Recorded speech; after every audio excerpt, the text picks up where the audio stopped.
Douglas Dodge has grown in its current location. We now have a fully remodeled showroom. We have a fully stocked parts and service department. We now have a green auto body shop and a finance department. Well, to check the oil, you just pull the dipstick and it says labeled engine oil on the dipstick, and then you pull it out and just wipe it off the first time. And you push it back in the holder and you pull it out and hold it sideways so it doesn't run. And then you turn it till you see the gauge of it, and it should be in the safe or the full, and that's fine. Anything between here and here is fine. You don't want it overfilled or real low.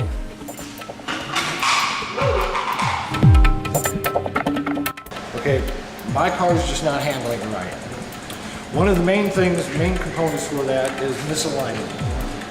Hitting potholes, and over time, just the tires get out of alignment with front suspension, which will cause severe tire wear. The vehicle will pull to the left or to the right. And with the misalignment, there's three things you can do to correct that. Obviously, yes, we can check the tire, we can check the front suspension for any loosened, broken components, check the tires for rotation, and also check the alignment on the front end.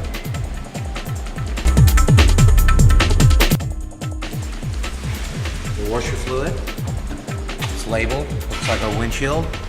You just pour it in until it comes up into the neck, and you can see it. It's a see-through bottle. And then you just pour the washer fluid in. Then if you step over here, you cool it. This is a pressurized jug, so you do never open this lid when the motor's warm, and as a rule, don't open it at all because it's not necessary. You can see the full line by looking right through the transparent jug, which the full line is right in this area here. This would be the maximum here, and then down here would be your minimum. And on this particular car, it's under this flap here.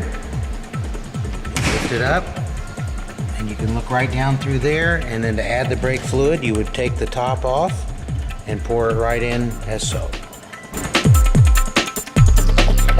Okay, next we'll talk about the tires.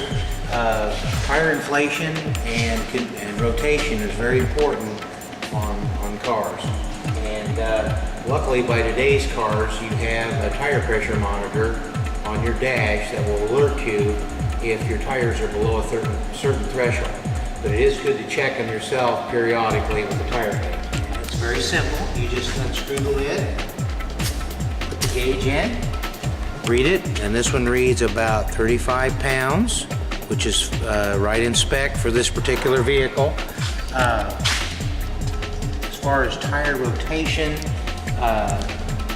depends on how you drive, but for the most part, we recommend a tire rotation every other oil change, which puts it around 6,000 miles for most people. The specification for the tires, all cars have different specifications for tire pressure, so always look for the sticker that's on the door.